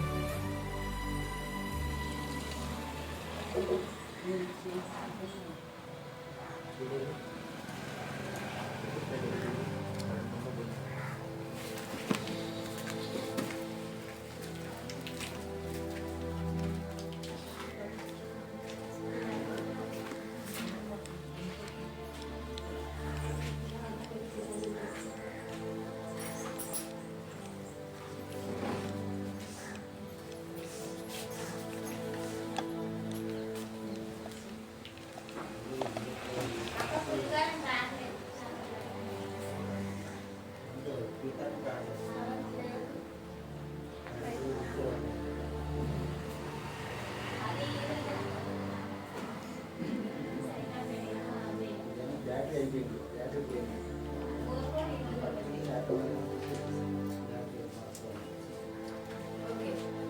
సో చదవబడినటువంటి వాక్యము లూకాసు వార్త మొదటి అధ్యాయము లూకాసు వార్తలో ఏం రాయబడింది అంటే ఇద్దరి యొక్క రెండు ప్రాముఖ్యమైన పరిశుద్ధమైనటువంటి శిశువుల జన్మం గురించి అందులో రాయబడింది. ఒకటి యోహాను గారి గురించి, ఇంకోటి యేసుక్రీస్తు గారి జననం గురించి. మరి లూకాసు వార్త 2వ అధ్యాయంకి వెళ్ళే వరకు వాళ్ళు ఇంకా పుట్టలేదు. అర్థమైందా? మొదటి అధ్యాయంలో ఏంటంటే వాళ్ళ తల్లి వాళ్ళని గర్భం దాల్చడం గురించి, గాబ్రియల్ కూడా వాళ్ళకి వర్తమానాన్ని పట్టడం గురించి చూస్తున్నాం. అయితే ఈ ఇరువురి శిశువులు అంటే యోహాన్ గారు యొక్క జన్మం గురించి మనకి 1వ అధ్యాయం అంటే లూకాసు వార్త మొదటి అధ్యాయము 5 నుంచి 25 వరకు రాయబడి ఉంది. అలాగే 26 నుంచి 38 వచనం వరకు యేసుక్రీస్తు జన్మం గురించి, మరియకి వచ్చినటువంటి సందేశం గురించి రాయబడింది. అయితే యోహాను గారి జన్మలో వారి తల్లిదండ్రులకి గాబ్రియేలు దూత వర్తమానం తీసుకొచ్చినప్పుడు వాళ్ళ మధ్యలో ఉన్నటువంటి ఒక చిన్న అవిశ్వాసం, అలాగే మరి అదే వర్తమానాన్ని గాబ్రియేలు దూత మరి మరియ దగ్గర తీసుకొచ్చినప్పుడు ఆమె యొక్క స్పందనలో ఉన్నటువంటి ఒక విశ్వాసం. ఓకే, ఈ రెండు విషయాల గురించి తెలిసినటువంటి విషయమే, కానీ మళ్ళీ ఒకసారి మనం దాని నుంచి మనం ఏం నేర్చుకోవాలి, లేకపోతే దాంట్లో ఉన్నటువంటి మర్మం ఏమయ్యేది అనేది మనం ఒకసారి తెలుసుకుందాం. ఓకే, సో లూకాసు వార్త మనకి సువార్తలు 4 ఉన్నాయి: మత్తయి, మార్కు, లూకా, యోహాను సువార్తలు. అయితే లూకా సువార్త రాసినటువంటి గ్రంథకర్త ఎవరంటే లూకా, అంతేనా? మరి ఆయన వృత్తి విద్య ఏంటై ఉన్నారు మీకు ఎవరికైనా తెలుసా? వైద్యుడు, డాక్టర్. సో ఆయన వైద్యుడు, వృత్తి విద్య ఆయన వైద్యుడు. సో ఆయన ఒక ఫిజిషియన్. కానీ అంటే ఏమని చెప్పాలి, దేవుడి సేవకుడు కాకపోయినప్పటికీ వృత్తి విద్య ఆయన ఒక ఫిజిషియన్ ఆ వైద్యులు అయినప్పటికీ మరి దేవుని గూర్చినటువంటి శుభవార్త అంటే ప్రభు అయినటువంటి యేసుక్రీస్తు ఈ లోకానికి రక్షకుడుగా రాబోతున్నాడు అనేటువంటి శుభవార్తను ముందుగా మనకి ఈయన వివరించినట్టు కానీ ఈయన చెప్పినట్టు కానీ మరి ఇంకే పుస్తకంలో కూడా మన బైబిల్లో లేదు. సో ఏంటా శుభవార్త అంటే లూకా సువార్త 19వ అధ్యాయం 10వ వచనంలో రాయబడింది: నశించిన దానిని వెతికి మనిషి కుమారుడు లోకానికి వచ్చాడు. సో నశించిన దానిని వెతికి రక్షించడం అంటే ఏంటి? ఎవరు నశించిపోయారు? నశించిపోతున్న వాళ్ళు ఎవరు? పాపులమైన మనమే. సో మన కోసం దేవుడు ఈ లోకానికి వచ్చాడు అనేటువంటి మంచి వార్త లేక శుభవార్తను ఈ గ్రంథంలో లిఖించి మనందరికీ చూపించడానికి లూకా గారు మనకి ఈ గ్రంథాన్ని పరిచయం చేశారు. అర్థమైందా? సో రెండవదిగా చూస్తే ఎవరి కోసం వచ్చారు? నీ కోసం వచ్చారా? నా కోసం వచ్చారా? లేకపోతే ఓన్లీ న్యాయంపల్లి వాళ్ళ కోసం వచ్చారా? ఇంకా ఏలూరులో వాళ్ళ కోసం వచ్చారా? లేకపోతే వైజాగ్లో ఉన్న వాళ్ళ మనుషుల కోసం వచ్చారా? ఎవరి కోసం వచ్చారంటే ప్రజలందరి కోసం వచ్చారు అనేది అది ఆయన యొక్క సార్వభౌమత్వానికి లేకపోతే ఆయన యూనివర్సాలిటీ అంటమాట. యూనివర్సాలిటీ అంటే ఈ బిలాంగ్స్ టు ఎవ్రీవన్, అందరికీ చెందినవాడు. అర్థమైందా? ఆయన నమ్మలేని ప్రజలు చాలా మంది ఉన్నారు. వాళ్ళు ఏమంటారంటే వీళ్ళు క్రైస్తవుల దేవుడు. నాకు కాలేజీలోని బైబిల్ పంచుతారు అందరూ. మిగతా హిందూస్ వచ్చి ఏమంటారంటే ఇదిగోండి మీ బైబిల్ అని నాకు ఇస్తారన్నమాట. అంటే నా దగ్గర నా కాపీ ఎలాగో ఉంది, మళ్ళీ నాకు ఇవ్వటం ఏంటప్పుడు నేను చెప్తాను అది నా దగ్గర ఉంది, అది మీకోసమే ఇచ్చిందని చెప్తాను. అర్థమైందా? సో దేవుడు ఏ ఒక్కరి కోసం రాలేదు కానీ ప్రజలందరి కోసం ఈ లోకానికి వచ్చాడు అనేది లూకా సువార్తలో ఆ లూకా అనేటువంటి ఆ యొక్క గ్రంథకర్త మనకి చాలా వివరంగా తెలియజేశాడు. సో లూకా సువార్త 2:10 చూస్తే ప్రజలందరికీ కలగబోవు మహా సంతోషకరమైన శుభవర్తమానాన్ని నేడు నీకు తెలియజేస్తున్నాను. దాన్ని తెలియజేయడానికి గాను ప్రభువు యొక్క వార్త, అది మనకి మంచి వార్త లేక శుభవార్తని మనకి ఈ యొక్క గ్రంథంలో ఈ గ్రంథకర్త మనకి చాలా ఇదిగా వివరించారు. అయితే ఇది ఆ దినాల్లో ఎవరికి రాశారు? మీరు మొదటి వచనం కనుక చదివితే మీకు క్లియర్ గా తెలుస్తుంది. చాలు. సో చాలా మంది పేర్లు మీరు చూసుకుంటారు. థియోఫిలస్ అనే పేరు మీరు ఎప్పుడైనా విన్నారో లేదో, చాలా మంది క్రిస్టియన్స్ పెట్టుకుంటారు థియోఫిలస్ అని. సో థియోఫిలస్ అంటే తెలుగులో ఓ థియోఫిలా అని ఇక్కడ రాసింది కదా, అదే ఇంగ్లీష్ లో థియోఫిలస్. అర్థమైందా? సో ఆ పేరుకి అర్థం ఏంటంటే లవర్ ఆఫ్ గాడ్, అంటే దేవునిని ప్రేమించిన వాడు. ఎవరు? థియోఫిలా అనేటువంటి ఆయన, లేకపోతే థియోఫిలస్ అనేటువంటి ఆయన దేవుని ప్రేమించిన వాడు. ఆయనకి దేవుడు అంటే ఇష్టం. అర్థమైందా? సో ఆయనకి దేవుడు అంటే ఇష్టం కాబట్టి దేవుడి మీద నమ్మకం ఉంచాడు కాబట్టి, అంతేకాకుండా ఇంకా ఏంటి, ఆ యొక్క విశ్వాసంలో ఆ నమ్మికలో ఇంకా ముందుకి కొనసాగడం కోసం ఆయన యాక్చువల్గా మరి హిస్టరీ ఏం చెప్తుందంటే ఈ థియోఫిలా అనే ఆయన ఒక రోమా అధికారి. ఆయన ఒక రోమా అధికారి. ఈయన చూస్తే వైద్యుడు, ఆయన చూస్తే రోమా అధికారి. సో ఇద్దరిలో ఎవరు కూడా ఏంటంటే యాజకత్వం నుంచి వచ్చినోడు కాదు, కానీ దేవుని యొక్క శుభవార్తని ఈ లోకానికి వివరించడం కోసం ఈ గ్రంథంలో వాళ్ళిద్దరిని దేవుడు వాడుతున్నాడు. సో ఈ యొక్క లూకా అనేటువంటి ఈయన ఈ గ్రంథకర్త ఈ థియోఫిలస్ లవర్ ఆఫ్ గాడ్, లేకపోతే దేవుని ప్రేమించువాడు, ఆయన యొక్క నమ్మికను విశ్వాసాన్ని ఇంకా దేవుడిలో బలపరుచుకోవటానికి గాను ఆ యొక్క లూకా ఈ యొక్క గ్రంథాన్ని లేకపోతే ఈ వివరాలన్నిటినీ రాయించినట్టుగా మనం చూస్తున్నాం. అదేందా? ఇంకా చూస్తే కనుక మొదటి అధ్యాయంలోకి వస్తే, ఈ లూకా సువార్త మొదటి అధ్యాయంలోకి వస్తే దేవుని యొక్క శుభవార్త. ఏం శుభవార్త అన్నాం? ప్రజలందరికీ కలుగుబో ఏంటి? నశించిన దాన్ని కలిపి రక్షించటకు మనిషి కుమారుడు లోకానికి వస్తున్నాడు. అర్థమైందా? సో ఈ మనిషి కుమారుడు లోకానికి వస్తాడనేటువంటి ఈ శుభవార్త వేరు ప్రజలకి, అంటే వేరు ప్రజలు అంటే చాలా మంది ఉన్నారు. ఇప్పుడు మనం ఏమంటాము, క్రిస్మస్ అప్పుడు నాటి వేస్తాం, వలలు వస్తారు, ఎవరు జ్ఞానులు ఉన్నారు, తోతుంది, మరి ఉంది, యోసేపు ఉన్నాడు, హేరోదు ఉన్నారు, ఎంతమంది ఉన్నారు. వీళ్ళందరికీ కూడా ఈ వార్త తెలియబడింది. అయితే ఈ వార్త వాళ్ళకి తెలియబడినప్పుడు వాళ్ళు ఎలా రెస్పాండ్ అయ్యారు, వాళ్ళ స్పందన ఎలా ఉంది? అర్థమైందా? నీకు 1 కోటి రూపాయల లాటరీ వస్తుంది రేపు అందుకోవాలని అంటే నీ స్పందన ఎలా ఉంటుంది? ఎలా ఉంటుంది? అర్థమైందా? అలాగే అంతకన్నా ఘనమైనటువంటి శుభవార్త ఇది, శుభవార్త.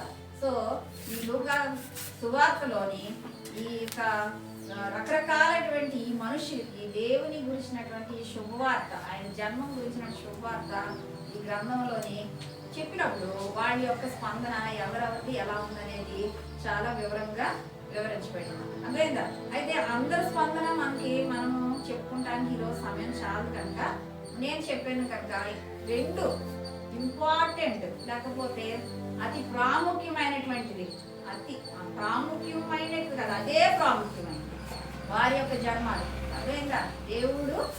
దేవుడే, ఆయన దేవుళ్ళో ఒకడు కాదు అని మనం ఎప్పుడు మాట్లాడుకుంటున్నాం. అదే రీతిగా ఈ జన్మ విషయంలో కూడా వారి ప్రాముఖ్యమైనటువంటి జన్మము లేకపోతే అదే ఘనత వహించినటువంటి జన్మము, ఆ జన్మం గురించి మనం ఈరోజు చూద్దాం. సో ఇరువురికి అంటే యోహాను గారి జన్మం గురించి ఎవరికి గాబ్రియల్ దూత మెసేజ్ తీసుకొచ్చింది? జకరియా తీసుకొచ్చింది. సో యోహాను గారి తల్లిదండ్రులు ఎవరు? Zechariah and Elizabeth. అర్థమైందా? సో ఎలిజబెత్ జకరయ్య అనేవాళ్ళు వాళ్ళ యొక్క విషయాలు ఎలా ఉన్నాయి, లేకపోతే ఈ యొక్క వార్త తెచ్చేటప్పటికి అక్కడ ఉన్నటువంటి ఇశ్రాయేల్ దేశంలో ఉన్నటువంటి పరిస్థితులు ఎలా ఉన్నాయనేది ఫస్ట్ చూద్దాం. అర్థమైందా? వాళ్ళ పరిస్థితులు ఎలా ఉన్నాయంట, అక్కడ ఇశ్రాయేల్ దేశం అంతా చీకటి కమ్మి ఉందంట. చీకటి అంటే రాత్రిపూట చీకటి కాదు ఇక్కడ. అర్థమైందా? ఒక రాత్రి ఒక పగలు కలిస్తే ఒక రోజు అని మనం అనుకుంటున్నాం. రాత్రి రాగానే మనకు చీకటి వస్తుంది. అంటే చీకటి కమ్మి ఉందంటే రాత్రి పగలు లేకుండా టోటల్ చీకటి అని కాదు. అర్థమైందా? చీకటి అంటే ఇక్కడ ఏంటంటే రాజులు ఉన్నారు, నేతలు ఉన్నారు, కామన్ పీపుల్ ప్రజలు ఉన్నారు, కానీ ఎవరికి నచ్చినటువంటి విధంగా వాళ్ళు నడుచుకుంటున్నటువంటి పరిస్థితులు ఉన్నటువంటి కాలం అది. అర్థమైందా? అలాంటి పరిస్థితులు ఉన్నటువంటి కాలంలో దేవుడు ఈ జన్మాల్ని తీసుకొస్తున్నాడు. మనకి పాత నిబంధన మలాకీ గ్రంథంతో ఆగిపోతే కొత్త నిబంధన మనకి మత్తయి సువార్తలో మొదలైంది. ఈ రెండింటి మధ్యన ఉన్నటువంటి వ్యవధట 400 సంవత్సరాలు. అదేందా? దీన్ని చరిత్రకారులు సైలెంట్ పీరియడ్ గా చెప్తారు. అంటే నిశ్శబ్ద కాలం. నిశ్శబ్దం అంటే ఏం సౌండ్ లేకుండా జీవిస్తున్నటువంటి కాలం కాదు. అంటే ఏంటంటే దేవుని యొక్క వాక్కు, ప్రవచన వాక్కు అనేది ఆ 400 years లో లేదు. ఎందువల్ల అంటే ప్రజలు వాళ్ళు ఇష్టానుసారంగా జీవిస్తారు. మన కుటుంబాల్లో మనం ఉంటాం. మీరు మీ కుటుంబంలో ఆడవాళ్ళు పెద్దరికం వహించవచ్చు, మగవాళ్ళు పెద్దరికం వహించవచ్చు. వాళ్ళు కుటుంబాన్ని అంతటినీ ఇలాగా ఒక ఐక్యతగా తీసుకొద్దామని వాళ్ళు అనుకుంటుంటే ఒక నెల లాగేటప్పుడు అలాగెళ్తారు, ఇంకో నెల తీసుకొచ్చేలోపు తీసుకొచ్చిన కాదు అలాగెళ్తారు. ఎలా ఉంటుందో పరిస్థితి అలా ఉన్నటువంటి పరిస్థితులు కలిగినటువంటి రోజులు. అందువల్లనే దాన్ని చీకటి కమ్మినటువంటి రోజులు, అది నిశ్శబ్ద కాలంగా ఆ 400 సంవత్సరాలని చెప్పబడినటువంటి సంవత్సరాలు. ఓకే, బట్ ఏం చెప్తున్నారంటే God's silence is not God's absence అట. అంటే దేవుని యొక్క నిశ్శబ్దానికి, అలాగే దేవుని యొక్క వాక్కు రాకపోవటానికి కారణం అనేది దేవుడు లేకపోవడం కాదు. అర్థమవుతుందా? దేవుని యొక్క వాక్కు అనేది ఆ యొక్క నిశ్శబ్ద కాలంలో, ఆ సైలెంట్ పీరియడ్ లో రాకపోవడానికి లేక వినకపోవడానికి కారణం అనేది దేవుడు లేకపోవడం కాదండి. అర్థమైందా? ఇలాంటి భయంకరమైనటువంటి ఎవరికి నచ్చినటువంటి మార్గాల్లో రాజుకు నచ్చినటువంటి రాజు ఉన్న అధికారులు అలాగా, లేకపోతే ప్రజలు ఎవరికి వాళ్ళు నచ్చిన విధానంగా ఉన్నప్పుడు దేవుడు ఏం చేశాడు? దేవుని కోసం ప్రత్యేకింపబడిన మనుషులు మాత్రం ఎలాంటి పరిస్థితులు చుట్టూ ఉన్నా కూడా కొంతమంది ఉంటారు. అర్థమైందా? ఎంతో కొంత, అది 1 ఉన్నారో 2 ఉన్నారో 10 ఉన్నారో 100 మంది ఉన్నారో మనకు తెలియదు, కానీ దేవుని పట్ల విధేయత కలిగి దేవుని ప్రణాళికలో నడుచుకుంటూ దేవుని కోసం జీవిస్తూ దేవుని విషయంలో విధేయత ఉన్నటువంటి మనుషులు, వాళ్ళలో ఇరువురిని దేవుడు ఆ యొక్క సమయంలో జ్ఞాపకం చేసుకున్నాడు. అర్థమైందా? సో ఎప్పుడైతే ఆ సైలెంట్ పీరియడ్ లేకపోతే కామ్ గా ఉండి లేకపోతే దేవుని వాక్కు లేకుండా ఉన్నదో ఆ టైంలో ఏమైంది? ఎప్పుడైతే ఈ జకరయ్య గారు, ఎలిజబెత్ గారు ఈ దంపతుల గురించి ఫస్ట్ మనం చూద్దాం. వీరి యొక్క బిడ్డ ఎవరు అంటే యోహాను. యోహాను గారు మామూలు వ్యక్తి కాదు, ఆయన ఒక ప్రవక్త. ఆయన ఎలాంటి వారైనా ఒక ప్రవక్త. సో ఈ ప్రవక్త ప్రవక్తకి జన్మనిచ్చినటువంటి తల్లిదండ్రులు ఎవరంటే జకరయ్య గారు. అర్థమైందా? సో ఈ జకరయ్య గారి యొక్క వృత్తి ఏంటంటే యాజక వృత్తి. యాజక వంశంలో పుట్టినవాళ్ళు మాట వాళ్ళు. అర్థమైందా? యాజక వంశంలో నుంచి వచ్చినటువంటి వారు. సో వారి వృత్తి ఏంటంటే యాజక ధర్మం. ఆ రోజుల్లో ఆలయంలోని ఆలయపు పనులన్నింటినీ కలిపితే ఒక 24 రకాల పనులుగా. అర్థమైందా? అంటే ఇప్పుడు ఈ ఆలయం గురించి పనులు మీరు పంచుకుంటారా అంటే అక్కడ నేను బయట చూస్తానంటారు, ఒకరు అక్కడ నేను లోపల చూస్తానంటారు, ఒకరు శుభ్రం చేస్తానంటారు, ఒకరు ఇంకేదో శుభ్రం చేస్తాను. అలాగా పంచుకున్నటువంటి రోజుల్లో ఎప్పుడు ఆ పనులు పంచుకున్నప్పుడు జకరయ్య గారికి వంతు క్రమాన్న ఆయనకి వచ్చినటువంటి పని లోపం వేసే పని. అతి పరిశుద్ధ స్థలం దగ్గర లోపం వేసేటువంటి పని యాజకునిగా ఉన్నటువంటి జకరయ్య గారికి వచ్చినటువంటి. అయితే ఈ వృత్తిలో ఆయన ఏ రకంగా ఉన్నారు? అర్థమైందా? సో మొదటగా చూస్తే ఆయన ఏంటంట, జకరయ్య గారు ఒక ఫెయిత్ఫుల్ ప్రీస్ట్ గా ఉన్నారు. అసలు ఫస్ట్ జకరయ్య అంటే మీనింగ్ ఏంటి తెలుసా? అర్థమైందా? గాడ్ రిమెంబర్డ్ అంటే దేవుడు జ్ఞాపకం చేసుకున్నాడు. అర్థమైంది? ఇంతకు ముందు పేర్లు కూడా అలాగే ఉండేవి. ఇప్పుడంటే సురేష్ అంటే మీనింగ్ ఏంటంటే నాకు తెలియదు, లేకపోతే లత అంటే మీనింగ్ అంటే నాకు తెలియదు. కొంతమంది చాలా శ్రద్ధ తీసుకొని ఒక మీనింగ్ఫుల్ పేర్లు అంటే అర్థవంతమైనటువంటి పేర్లు పిల్లలు పెట్టుకుంటుంటారు. కొంతమంది ఏదో వాళ్ళకి నచ్చిన యాక్టర్ పేర్లు పెట్టుకుంటారు ఇలాగా. కానీ అప్పటి రోజుల్లో మాత్రం వాళ్ళు పెట్టిన పేరుకి సార్థకత వహించే విధంగా పేరు పెట్టేవాడు. సో ఈ జకరియా అనే మాటకి ఏంటంటే గాడ్ రిమెంబర్డ్ అంటే దేవుడు ఆయన్ని జ్ఞాపకం చేసుకున్నాడు. మరి ఎలిజబెత్ గారి యొక్క పేరుకి అర్థం ఏంటి అంటే గాడ్ ఈజ్ హర్ ఓత్ అంటే దేవుడినే ప్రమాణంగా కలిగినటువంటి స్త్రీ అంటారు. దేవుడినే ప్రమాణం అంటే కొంతమంది మనం ఇక్కడ ఉన్నాము అంటే నీకంటే ఉద్యోగమే నీ ప్రమాణం అంటే నీ ఉద్యోగం అయిపోయిన తర్వాత ఈ ఖాళీ దొరుకులు ఏం చేసుకోవడం ప్రారంభించారు. కానీ ఆమె అలాంటి స్త్రీ కాదన్నమాట. అర్థమైందా? ఆవిడ మెషర్మెంట్ ఏంటి అంటే దేవుడే ఆవిడకి ప్రమాణం అన్నమాట. సో అలాంటి పేరు కలిగినటువంటి స్త్రీ ఆవిడ. అయితే ఈ జకరియా గారి గురించి మనం ఆయన గాబ్రియేలు దూత ఆయనని దర్శించింది, ఆయనకి కుమారుడు కలుగుతాడనేటువంటి వార్తను ఆయనకి వినిపించింది. యేసు ప్రభు గురించి అయితే మరియమ్మ దగ్గరికి తీసుకొచ్చింది వార్తని.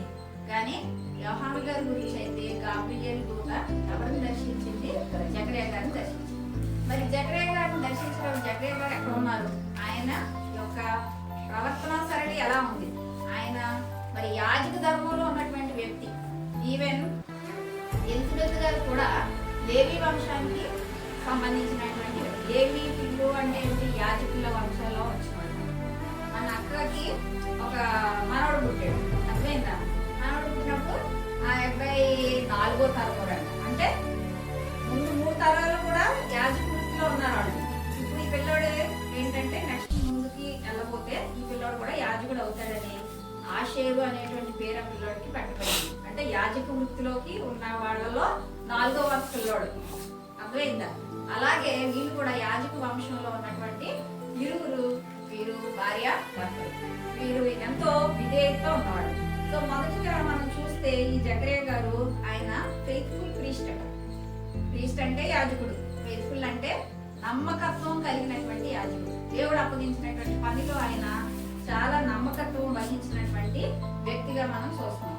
చూడండి 1వ అధ్యాయము 6-7 వచనాల్లో మనం చూస్తే వీరిద్దరూ ప్రభు యొక్క సకలమైన ఆజ్ఞలు చెప్పునను న్యాయ విధులు చెప్పునను నిరపరాధులుగా నడుచుకోవచ్చు దేవుని దృష్టికి నీతిమంతులై ఉన్నారు. ఎన్ని ఉన్నాయి చూడండి అక్కడ. సకల విధమైన ఆజ్ఞలు చెప్పున న్యాయ విధులు చెప్పున నిరపరాధ అంటే బ్లేమ్లెస్. వాళ్ళు తప్పనిష్టం ఏం లేదట. అర్థమవుతుందా? దేవుని గ్రంథంలో కానీ లేకపోతే ఏదన్నా ఒక లోకరి పుస్తకంలో ఆయన నీ గురించి నా గురించి షీఈస్ బ్లేమ్లెస్ అని ఎక్కడన్నా రాయబడి ఉంటారంటారా? ఉండదు. అర్థమైందా?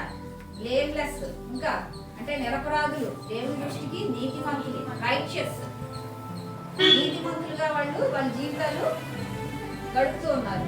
అయితే వాళ్ళ మధ్యన ఒక విచారం ఉందట, ఒక సారు.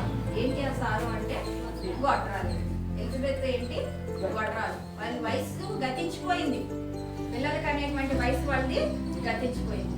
సో వాళ్ళ నమ్మకత్వానికి అక్కడ ఉన్నటువంటి మాటలు, దేవుడు ఇచ్చినటువంటి వాక్యంలో ఇవ్వబడినటువంటి వాళ్ళకి సకల మర్యాదలు చెప్పిన, సకలమైనటువంటి న్యాయ విధులు చెప్పిన, దేవుడికి వాళ్ళకి ఇవ్వబడినటువంటి ఆ పనిని చేయడానికి వాళ్ళు నియమింపబడిన వృత్తిలో వాళ్ళు నమ్మకంగా దేవుడి పట్ల చేస్తున్నటువంటి విశ్వాసులు, నీతిమంతులు, బ్లేమ్లెస్ అంటే నిరపరాధులుగా జీవిస్తున్నటువంటి మనుషులు. అర్థమైందా? సో ఇలాంటి నిందారహితమైనటువంటి జీవితంలో ఉన్నప్పటికీ కూడా వాళ్ళ జీవితాల్లో ఒక సారో అనేది ఉందంట. ఆ సారో ఏంటంటే గొడ్రాలు. పెళ్ళయిన తర్వాత పిల్లలు పుట్టకపోతే కనుక ఇంకా విలేజెస్ లో ఇంకా చెప్పాలే అవసరం లేదు. మొదలు పెడతారు, ఇంకా రాలేదా, ఇంకా అవ్వలేదా, ఇంకా అవ్వలేదా, 1 year దాటగానే ఈ టైటిల్ ఇచ్చేస్తారు. ఏంటంటారు? పిల్లలు లేదు, గొడ్రాలు అనేది. అయితే వీళ్ళు ఏం చేస్తున్నారు? పిల్లలు లేకపోవడం అనేది ఒక సాకుగా ఎంచుకోలేరు. కానీ దేవునినంట ఎడతెగక ప్రార్థన చేస్తున్నారట. వాళ్ళ వయసు గతించిపోయింది. మరి నాకు గట్టిగా మాట్లాడితే 50 వయసు వచ్చేటప్పటికి వాళ్ళ చేతులు అన్ని ఉడుకుతూ ఉన్నప్పటికీ కూడా they are expecting a baby. వాళ్ళు ఒక బిడ్డని వాళ్ళు ఆశపడుతూ వాళ్ళు దేవుణ్ణి ప్రార్థిస్తూ ఓకే ఉన్నటువంటి భార్యాభర్తలుగా ఆ యొక్క గ్రంథంలో లిఖించబడి ఉంది. ఓకే, అయితే వాళ్ళు ప్రార్థన చేస్తారు కానీ వాళ్ళ చిన్న ఇది మళ్ళీ ఏంటంటే వయసు గతించిపోతుంది. శారీరకంగా మనం బిడ్డని కనేటువంటి వయసులో లేవు, అయినా కానీ ప్రార్థన చేస్తున్నారు. అర్థమైందా?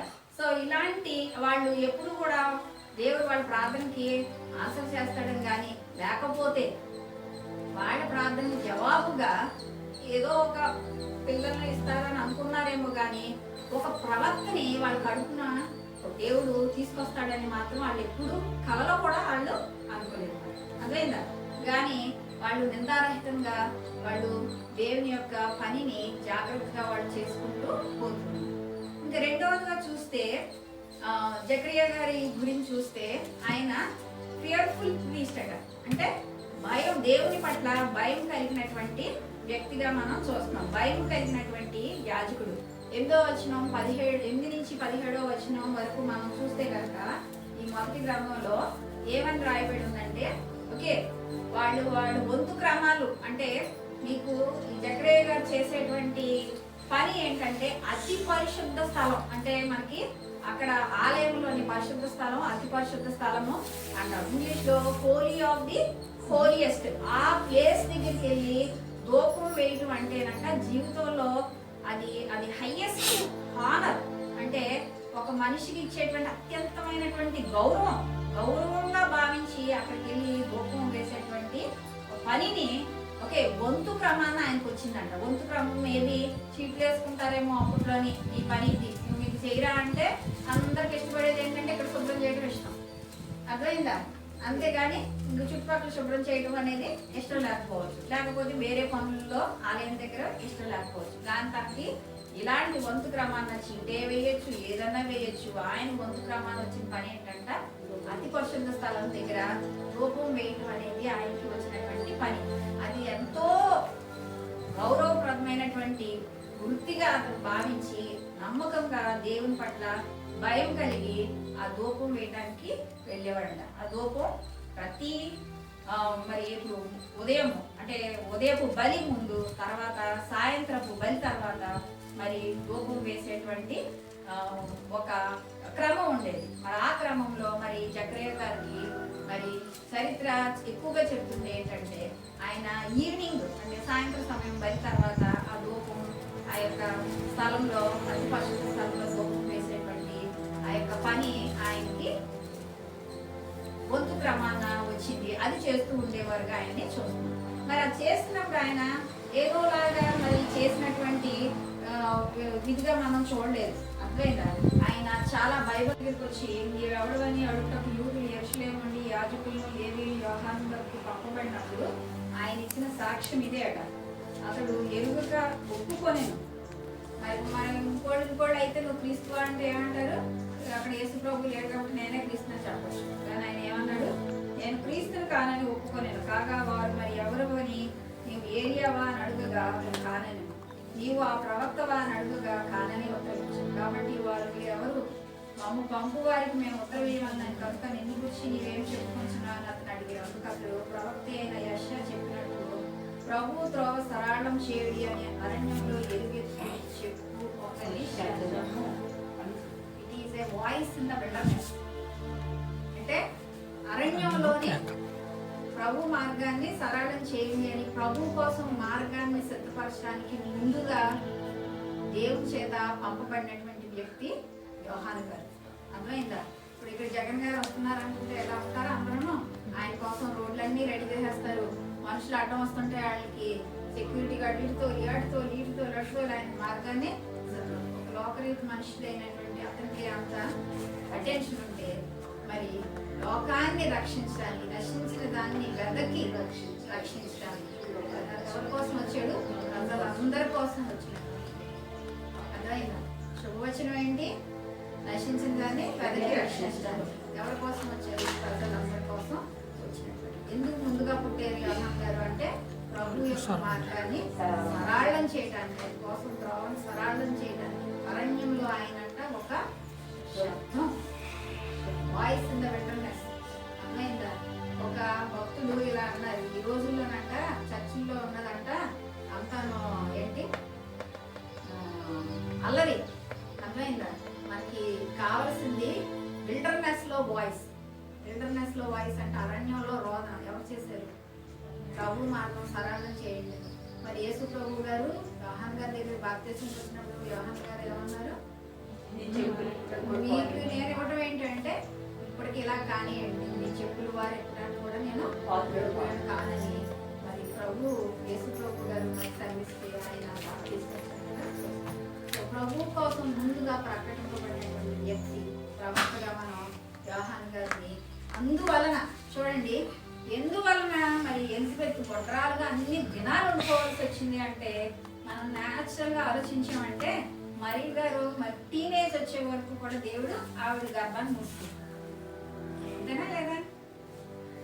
మరియని దేవుడు ఎంచుకున్నాడు. అర్థమైంది? యేసు ప్రభుని జన్మనివ్వటానికి. కానీ ఆవిడ అర్థమైందా? కానీ ఇందులో పుట్టే శిశువుకి మార్గం సరళం చేయాలంటే ఆ గర్భంలో నుంచి శిశువు రావాలి. మరి ఈవిడ టీనేజ్ రావాలంటే ఆవిడ ముసలి వయసుకు వచ్చింది. అంతేనా లేదా?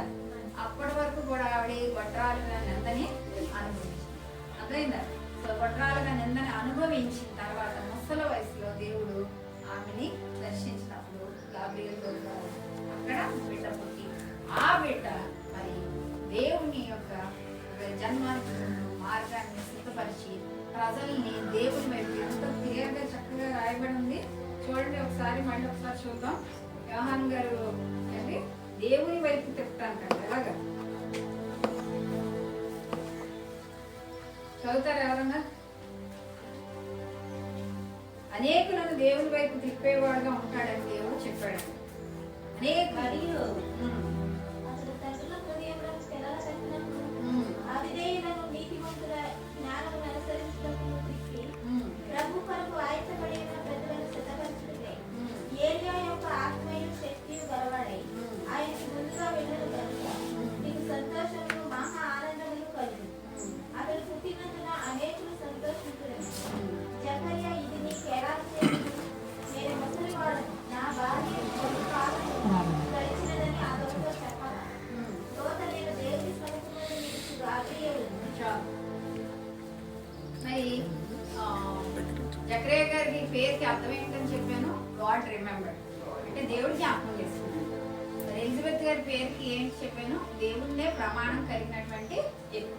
మరి ఈ రోజుల్లో భార్యాభర్తలు పెళ్ళైన తర్వాత పేర్లు ఎలా రాసుకుంటారు?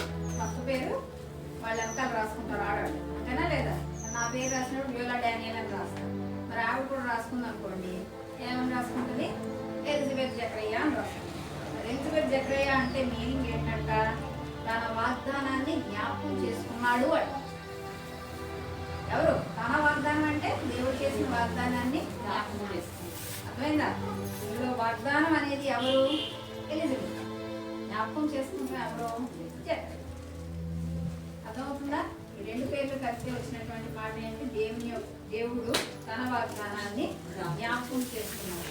సో కృపనే గర్భంగా ధరించింది ఎలిజబెత్ అయితే, కృపను పొందుకున్న స్త్రీ మరి అయితే మరి ఈ విధంగా